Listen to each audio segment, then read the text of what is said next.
तो बहुत बहुत नमस्कार दोस्तों। और एक बार फिर पर एक आखिरी बार के लिए हम आपके साथ जुड़े हैं इस खास कैंपेन में जो हमने किया पिछले 3 महीने में, भारत बनेगा ऑनलाइन। और सबसे इंटरेस्टिंग चीज थी कि ना सिर्फ कि ये हमने एक ऐसे वक्त पे किया जब बिजनेसेस को शायद डिजिटल ट्रांसफॉर्मेशन की ट्रेनिंग और एजुकेशन की बहुत जरूरत थी, स्पेशली टीयर 2 टीयर 3 सिटीज में। बल्कि सबसे अच्छा पार्ट था कि हमारे इस इनिशिएटिव में, हमारे इस पहल में हमारा साथ दिया एक बहुत बड़े ग्लोबल इंटरनेट जायंट ने, गोडैडी, जिसका नाम हर जना जो कि इंटरनेट की दुनिया से जुड़ा है, या शायद वर्ल्ड वाइड www जिसने शायद टाइप किया होगा कभी अपने ब्राउजर पे, वो इस कंपनी का नाम जानता है। तो ऐसी कंपनी के साथ जुड़कर जो कंटेंट हमने क्रिएट किया, या फिर जिस तरह के स्पीकर्स हमारे साथ जुड़े, इनकी टीम से, गोडैडी की टीम से, हमारी टीम से, और मिलकर जो हमने कंटेंट क्रिएट किया, we were able to impact more than 500 businesses across the country. हमारे इंप्रेशंस, हमारी रीच मोर देन 5 लाख रही, 500,000 रही। बट ऑब्वियसली यहाँ पे बात ज्यादा इम्पैक्ट की है, जो कि हम एक्चुअली 500 प्लस एंटरप्रेन्योर्स और बिजनेसमैन तक पहुंच सके, जिनमें से ऑलमोस्ट 70 से 80 ऐसे बिजनेसमैन थे जो रेगुलरली हमारे से क्वेरीज पूछ रहे थे, हमारे सेशंस में इंटरेक्ट कर रहे थे और हमारे साथ जुड़ रहे थे। तो इसके मद्देनजर रखते हुए ये एक रैप 2020 करके हमने सेशन ऑर्गेनाइज किया। और मैं बहुत खुश हूं कि हमारे साथ जुड़े हैं निखिल अरोड़ा, जो कि गोडैडी इंडिया के मैनेजिंग डायरेक्टर हैं। हमने ये सेशन, इस सीरीज की शुरुआत भी उनके साथ करी थी, और आज हम इस सीरीज का रैप भी उनके साथ करते हैं। तो सबसे पहले बहुत बहुत स्वागत है आपका Nikhil. Thank you for taking out time for us. Thank you पावस, और आपको बहुत बहुत मुबारक। और मैं कहूँगा कूडोज देना चाहिए कि ये सेशन ये जो 3 महीने का एजुकेशनल और इंफॉर्मेशनल और वेरी एंगेजिंग काइंड ऑफ आपने जो एक community led kind of programme किया, मैं ये उम्मीद है कि बहुत सारे छोटे बिजनेसेस या हर किसी के बिजनेसेस को इससे फायदा हुआ और नॉलेज मिली। राइट। तो निखिल, मैं सबसे पहले इसकी शुरुआत इसी से करना चाहूंगा, जो कि एग्जैक्टली जो आपने कहा कि मतलब आपके अकॉर्डिंग ऐसे एक सेशन है जिसमें हमने वेबसाइट्स की बात करी, डोमेन्स की बात करी, होस्टिंग की बात करी, सर्च इंजन ऑप्टिमाइजेशन की बात करी। ऐसी एक सीरीज से आपको क्या लगता है कि क्या की टेक अवेज होने चाहिए किसी भी बिजनेसमैन के या किसी भी एंटरप्रेन्योर के? देखिए, सबसे पहले तो हर स्मॉल बिजनेस या एंटरप्रेन्योर को अपना करंट असेसमेंट करना चाहिए कि वो कहाँ पे हैं अपनी डिजिटल जर्नी में। क्योंकि बहुत टाइम एक होती है परसेप्शन और एक होती है रियलिटी। एक आदमी एज अ बिजनेस आप क्योंकि हर रोज इतनी तेज दौड़ में लगे हुए हैं कि एक बार रुक के उसको असेस करना चाहिए कि हमारी जो, जिसे कहते हैं, हमारी डिजिटल रेडीनेस इंडेक्स क्या है आज की डेट में। एंड वहां से शुरू करने के बाद आप देखें कि एटलीस्ट कुछ बेसिक्स चीजें होनी चाहिए और कुछ एडवांस होनी चाहिए, डिपेंडिंग ऑन कि आपका बिजनेस कहाँ पे है। तो सबसे पहले तो आपका बिजनेस ऑनलाइन, उसका डिस्कवरेबिलिटी है। मतलब मैं उसके मतलब से ये है कि आपका डोमेन और एक वेबसाइट है जिसमें अगर लोग आपको ढूंढ रहे हैं गूगल पे या कहीं भी किसी भी माध्यम से, तो वो आपको ढूंढ पाए, आप वहां पे उनको दिख पाओ, और आपको दिख पाओ तो उसके बाद उनको ये समझ आना चाहिए आपके ऑनलाइन प्रेजेंस में कि आप करते क्या हो, ताकि वो उससे आगे आपकी सर्विसेज या प्रोडक्ट्स यूज कर सकें। तो सबसे पहले तो ये है। दूसरा ये है कि आप अपना जो कंटेंट है अपने वेबसाइट पे वो बहुत रेलेवेंट रखना चाहिए, क्योंकि आजकल बहुत ज्यादा कंटेंट डिजिटाइजेशन का आ गया है। और सबसे इम्पोर्टेंट बात यह है कि आपका जो कंटेंट है, आपके जो कीवर्ड्स हैं जो वेबसाइट पे, बहुत बहुत रेलेवेंट होने चाहिए, क्योंकि जब आपको कोई सर्च कर रहा है तो आप सर्च रैंकिंग्स में ऊपर दिखे जा सकते हो। तीसरी बात, आपकी जो कम्युनिकेशन टूल्स होते हैं, जैसे आपकी ईमेल होती है, वो अपने बिजनेस की ब्रांडेड ईमेल रखें, कोई पर्सनल ईमेल ना रखें। क्योंकि हर बार आप अपने किसी कस्टमर से अगर एक कम्युनिकेशन कर रहे हैं, एक बात कर रहे हैं, तो वो एक और अपॉर्चुनिटी है ताकि उनको याद दिलाया जाए आपका ब्रांड क्या है, ताकि वो आगे उसका नाम फैला सकें। तो जो ईमेल्स हैं वो ब्रांडेड ईमेल्स अपने अपने ब्रांड के नाम की करें।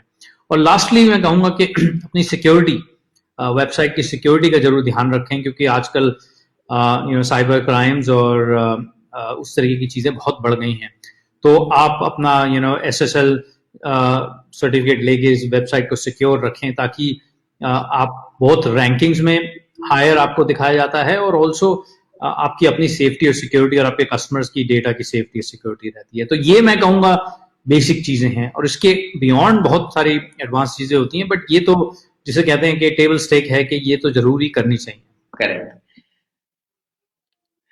तो निखिल, काफी इंटरेस्टिंग है, और मुझे लगता है कि आपने जो डेटा सिक्योरिटी को लेकर बात की है बहुत महत्वपूर्ण है। जिस तरह से अभी डेटा अपने आप में एक बहुत ज्यादा प्रेसिंग इशू है, मुझे लगता है वो बहुत इंपॉर्टेंट है कि सब लोग अपनी वेबसाइट्स को सिक्योर करके चलें। आगे मैं आपसे ये पूछना चाहता हूँ कि जैसे कोविड-19 के चलते अपना डिजिटल एडॉप्शन सिर्फ इंडिया में ही नहीं बल्कि पूरी दुनिया में बहुत तेजी से दिखा, और हमने फर्स्ट सेशन में भी, मुझे याद है, आपसे बात हुई थी कि किस तरह से गोडैडी ने सर्च देखा है लास्ट 6 महीने में डिजिटल एडॉप्शन का, और नई स्मॉल एंड मीडियम एंटरप्राइजेस को ऑनलाइन आते हुए। तो आपको क्या लगता है कि 2021 में भी ये बरकरार रहेगा या कुछ डिप आएगा, या कैसा ट्रेंड रहेगा 2021 में इसको लेके? हाँ, देखिए, अब जो डिजिटल जर्नी जो शुरू हो गई है, ये शुरू तो बहुत पहले से हुई है, बट जो एक्सलेट हो गई है, जो हम देखते थे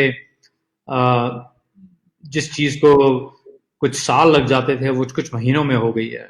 वेदर आप कहें कि डिजिटल अडॉप्शन 5x ज्यादा बढ़ गई है या 10x ज्यादा बढ़ गई है, बहुत, बट असली बात है कि बढ़ गई है।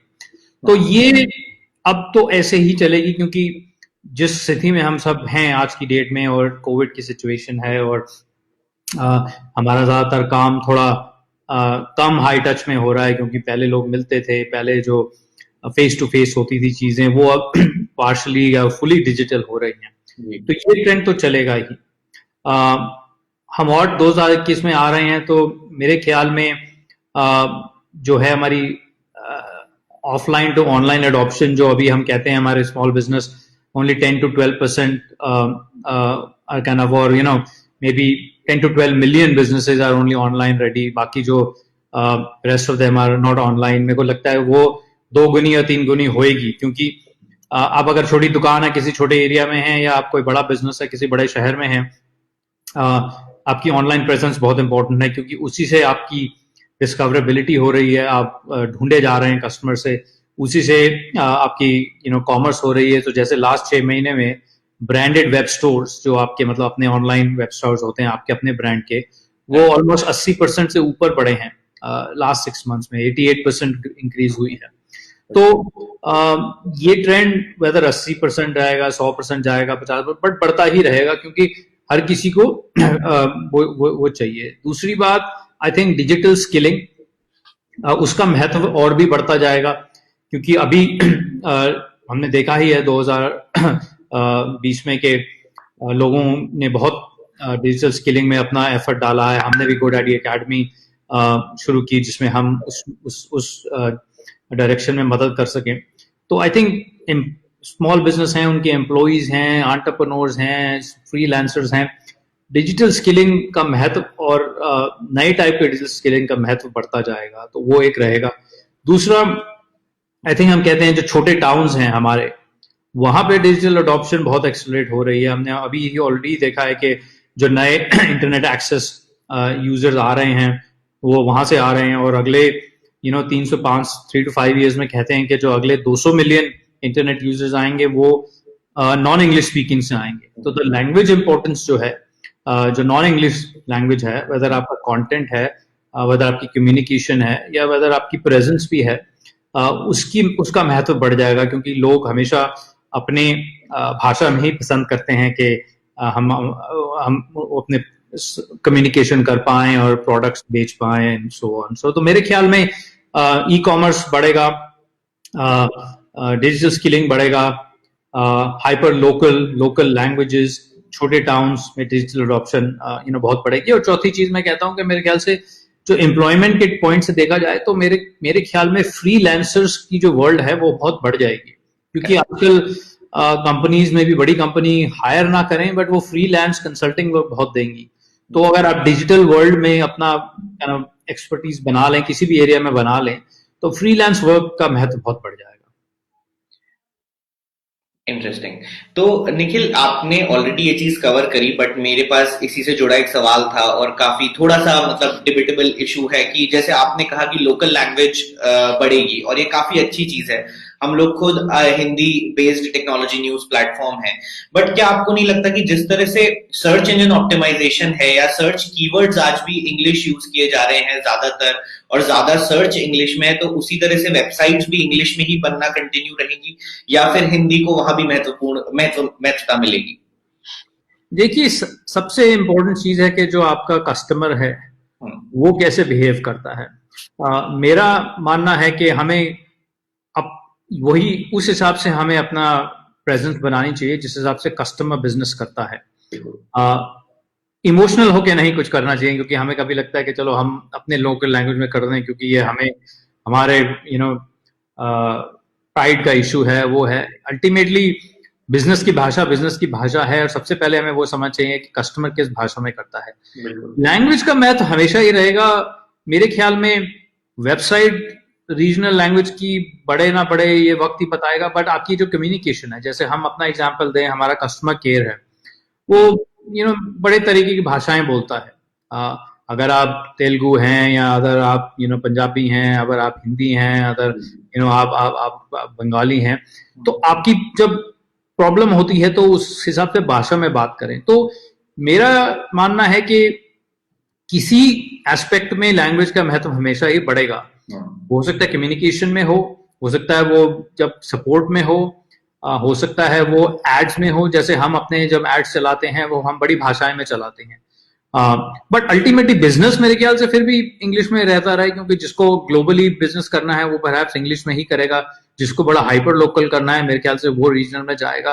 तो मेरा मानना है कि लैंग्वेज का इंपॉर्टेंस तो बहुत बढ़ेगी, किस मीडियम में बढ़ेगी ये आई थिंक हमें कस्टमर से मैप करना पड़ेगा। But at least the very basic things मैं कहूंगा कि आप अपना कम्युनिकेशन चैनल, अपना अवेयरनेस चैनल, आप जैसे जिस प्रोडक्ट या सर्विस को बेच रहे हैं उसको मल्टीपल भाषा में उसका मैसेज फैलाएं, तो आपका जो बिजनेस है वो क्रॉस इंडिया जाएगा या और इंडिया से भी बाहर जाएगा। इंटरेस्टिंग। तो इसमें निखिल एक चीज और है जो काफी इंटरेस्टिंग है, और मुझे ऐसा लगता है कि बहुत रेलेवेंट होगी और बहुत सारे लोग इससे जुड़ पाएंगे, कि कई लोगों ने डिजिटल ट्रांसफॉर्मेशन को ऐसे भी देखा है कि ठीक है अभी जरूरी है, पर क्या एक साल बाद भी डिजिटल ट्रांसफॉर्मेशन जरूरी रहेगा, या जब बिजनेसेस नॉर्मल हो जाएंगे, जब कस्टमर्स वापस दुकानों पे आना चाहेंगे, तब भी क्या डिजिटल ट्रांसफॉर्मेशन उनका काम आएगा, या फिर ये सिर्फ एक टेम्पररी फेज है? एक स्मॉल बिजनेस के लिए ये बहुत जरूरी है समझना कि क्या उसे अभी इन्वेस्ट करना चाहिए, या फिर ये सिर्फ एक टेम्पररी फेज है? देखिए, अगर आप डिजिटल ट्रांसफॉर्मेशन को एक थोड़ा सा साइड में रख के देखें कि बिजनेस में क्या होता है, क्या चेंज नहीं होता बिजनेस में। बिजनेस में ये चेंज नहीं होगा कि आप अपना बिजनेस स्टार्ट करेंगे, आप उसको ग्रो करेंगे, आप उसको प्रॉफिटेबल चाहेंगे और आप मोर एंड मोर कस्टमर चाहेंगे। ये चीज कभी भी चेंज नहीं होने वाली। चेंज जो हो रही हैं वो जो टूल्स हैं जो बिजनेस करने के, अब हम डिजिटल टूल्स की बात करें तो उसमें भी मैं कहता हूं कि कुछ टूल्स तो कंसिस्टेंट ही रहेंगे। अब आपकी वेबसाइट है, आपकी ऑनलाइन प्रेजेंस है, वो अब अगर आप देखें तो अगले 5 साल में, पिछले 5 साल में कोई इतना फर्क नहीं है। हाँ, फर्क आ सकता है कि कोई .com की जगह .in ले ले, क्योंकि उनको अपना वोकल फॉर लोकल या इंडिया का दिखाना है, या उनको जिस तरह से सर्च डिस्कवरेबिलिटी चाहिए उन्हें अपने .in की चाहिए। तो इस तरीके के वेरिएंट चलेंगे। बट अगर आप उसको ब्रेक डाउन करें तो सही, कुछ बेसिक्स जो हैं वो मेरे कंसिस्टेंट रहेंगे। मेरी डोमेन नेम है, मेरा वेबसाइट है, मेरी ईमेल है, मेरी SSL जो मेरी वेबसाइट सिक्योरिटी है, वो कंसिस्टेंट रहेंगे। जो चेंज होंगे कि और किस तरह के टूल्स आ रहे हैं, मेरा वेब होस्टिंग प्रोडक्ट कितना मेरे को बढ़ाना है क्योंकि मेरा ट्रैफिक बढ़ गया है या ट्रैफिक कम हो गया है, मुझे सोशल मीडिया कैसे यूज करना है, कौन सा सोशल मीडिया का प्लेटफॉर्म यूज करना है, मुझे ई कॉमर्स में मार्केट प्लेस कैसे यूज करनी है और खुद का स्टोर कैसे चलाना है, ये सब चेंज होती रहेगी। बट मेरे ख्याल में ये जो डायग्नोस्टिक है वो हर बिजनेस को हर साल करना चाहिए, क्योंकि आपकी बिजनेस की पेस बढ़ जाएगी, आपके कस्टमर बिहेवियर चेंज हो जाएंगे, डिजिटल टेक्नोलॉजी में कुछ नए वेरिएंट्स आ जाएंगे। तो अगर आप उसको साल में एक बार भी असेस करें तो आप उसमें कुछ ना कुछ चेंज कर लेना, किसी को 10% चेंज करना हो, किसी को 20 करना हो, किसी को 50 करना होगा, वो आपके बिजनेस साइकिल का होता है। और वो भी कहते हैं ना कि if it's not broken you don't need to fix it. तो अगर आपका जो चल रहा है वो तो ठीक चल ही रहा है, उसके ऊपर उसको क्या डाला जा सकता है, बट कुछ अगर कुछ चल रहा है और उसको आप for the sake of change करने के लिए चेंज कर लें, तो you are breaking something down which जो चेंज करने की जरूरत नहीं। तो मेरा ख्याल है कि वंस अ ईयर एक डायग्नोस्टिक करें, कुछ फिक्स चीजें तो हमेशा रहेंगी, कुछ नई चीजें आएंगी, और उस हिसाब से आप उसको ना वेरी करते रहें। बट सबसे महत्वपूर्ण बात है आप अपने कस्टमर बिहेवियर देखें, बिकॉज अगर कस्टमर आपको ढूंढ रहा है एक तरीके से डिजिटली, आप क्या उस तरीके से शो अप कर रहे हैं या नहीं कर रहे हैं, राइट, वो चेंज होना बहुत इंपॉर्टेंट है। आई थिंक वो ये बिल्कुल सही बात है आपकी, मतलब डिजिटली जाना is more of an upgrade rather than a necessity. मतलब ये एक अपने एग्जिस्टिंग बिजनेस मॉडल पे एक अपग्रेड है जो कि हर बिजनेसमैन को समझना होगा एट सम पॉइंट। तो आपके पास एज GoDaddy, मतलब you have so much of business insights, आपके पास बिजनेसेस की बहुत सारा डेटा और अंडरस्टैंडिंग है। तो आई थिंक बहुत रिलेवेंट होगा आपसे ये समझना कि साल 2020 के अंदर, मतलब पिछले गए साल में इंटरनेट में कौन सी ऐसी चीज रही जिसको आप एक्चुअली गेम चेंजर कहेंगे, कि मतलब ये एक पॉइंट था या ये एक टेक्नोलॉजी या ये एक चेंज था जो गेम चेंजर था। ऐसा कौन सा पॉइंट था इंटरनेट की दुनिया में? देखिए, आई डोंट थिंक बहुत मतलब जो रेवोल्यूशनरी चीजें हैं वो मेरे ख्याल से अभी आएंगी धीरे धीरे, बट जो एवोल्यूशनरी चीजें आई हैं वो ऐसी आई हैं, जैसे आप देखें कि रिटेल बिजनेस जो होता है उसका बिजनेस करने का जो डिजिटल एम्ब्रेसिंग है वो बहुत बढ़ गया। अब आपकी दुकान 1 किलोमीटर दूर भी होती है तो अब आप उसको सोचते हैं कि यार मैं मतलब ऑनलाइन ही कुछ करके ऑर्डर कर लूँ, मेरे को डिलीवर हो जाए। पहले परहैप्स आप ऐसा नहीं सोचते थे। पहले आप सोचते चलो दूर से आ रहा है तो मैं ऑनलाइन करता हूँ, पास से आ रहा है तो मैं चले जाता हूँ। अब वो जो है दायरे वो कम हो गए हैं। दूसरा, हम जिस तरीके से स्किलिंग करते थे, मैंने बताया, आई थिंक वो इंडस्ट्री तो सबसे ज्यादा बहुत ज्यादा बड़ी है कि डिजिटल स्किलिंग है वो। एजुकेशन पर से, राइट, एकदम से वो उसकी भी बहुत एक तरीके से स्कूल कॉलेज भी बंद हो गए, काम भी मतलब घर से ही हो रहा है। तो उस मायने में बहुत स्किलिंग एजुकेशन और प्रोडक्टिविटी टूल्स जो हैं वो बहुत आए हैं ना। जैसे देखें अब हम आपसे बात कर रहे हैं वीडियो पे, तो इस तरीके के बहुत टूल्स आ गए हैं, क्योंकि अब हमारी सारी बातें और कॉन्फ्रेंसेज और मीटिंग्स ऐसे होती हैं। प्रोडक्टिविटी टूल भी बड़े इंपॉर्टेंट आ गए हैं, क्योंकि अब हमें टाइम मैनेजमेंट करना बहुत इंपॉर्टेंट हो गया है, क्योंकि आप सुबह से बैठे हैं, रात तक बैठे हैं, आपको लगता ही नहीं, इनफैक्ट आप ज्यादा काम कर रहे हैं, क्योंकि पहले तो होता था ऑफिस जा रहे हैं, काम कर रहे हैं, घर आ रहे हैं, बंद कर लें। अब वो बैरियर ही नहीं रहा, तो आपको समझ नहीं आता, याद नहीं आता कब चेंज करना है। चौथी बात कोलैबोरेशन, राइट। हम रियल टाइम कैसे डेट कम्युनिकेशन करते रहें अपने एम्प्लॉयज के साथ, कस्टमर्स के साथ। सो कोलैबोरेशन टूल्स में बहुत बहुत डिस्ट्रप्शन आई है। और लास्टली आई थिंक क्योंकि अब ऑफिस में कम काम हो रहा है, घर से ज्यादा हो रहा है, तो एम्प्लॉयज का वर्क प्लेस मैनेजमेंट, HR जो है वो एक बड़ा महत्वपूर्ण फंक्शन बन गया है, क्योंकि अब आपके जो घर और काम के बीच की जो दायरे हैं वो बहुत कम रह गए हैं। तो आपका as a business, as an HR person, as a company management एक रिस्पॉन्सिबिलिटी होगी है कि आपके एम्प्लॉयज को आप कैसे थोड़ा एनवायरनमेंट दे सकते हैं जिनमें उनका स्ट्रेस भी कम हो, प्रोडक्टिविटी भी बढ़े, कोलैबोरेशन भी बढ़े, और वो अपना मतलब जो है, जो स्ट्रेस हो रहा है उसको भी मैनेज कर सकें, तो जो बेनिफिट्स दे सकते हैं। तो मुझे लगता है इन चीजों में जैसे है, तो लीडरशिप ट्रेड्स बहुत चेंज होंगे, अब मैनेजमेंट ट्रेड्स बहुत चेंज होंगे, HR ट्रेड्स बहुत चेंज होंगे, और जो टूल्स एंड टेक्नोलॉजी है, क्योंकि जो काम करने का तरीका बदल गया है, उसको हेल्प करने के लिए बहुत चेंज आएगा। तो मेरे ख्याल में एक काइंड ऑफ, जिसे कहते हैं ना 2.0 और 3.0 कह लें बिजनेस का, वो अब शुरू हो गया है, और वो बहुत ही नए दौर में आएगा जो शायद हमने कभी नहीं देखा, बट उसके धीरे धीरे छोटे छोटे स्निपेट्स अब हम लर्न कर रहे हैं। इंटरेस्टिंग।